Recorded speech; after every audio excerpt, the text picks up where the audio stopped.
Hi guys, welcome to the channel. In today's video, I'm going to show you how you can delete an OpenAI account. So before getting into this video, must subscribe to our YouTube channel and click on the bell icon. So the first step you simply need to do is to search in Google OpenAI Help Center, and you need to open the first website, and then you need to click on this icon in the right bottom corner and click on messages and click on ask our bot a question and click on account deletion.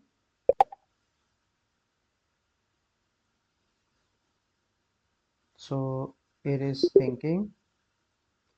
So here you can see that would you like to delete your account. Account deletion is permanent and will remove data associated with your account, so you won't be able to make an account again in the future. So be sure before deleting this, and then you need to click on delete my account. So this is the process by which you can delete an OpenAI account.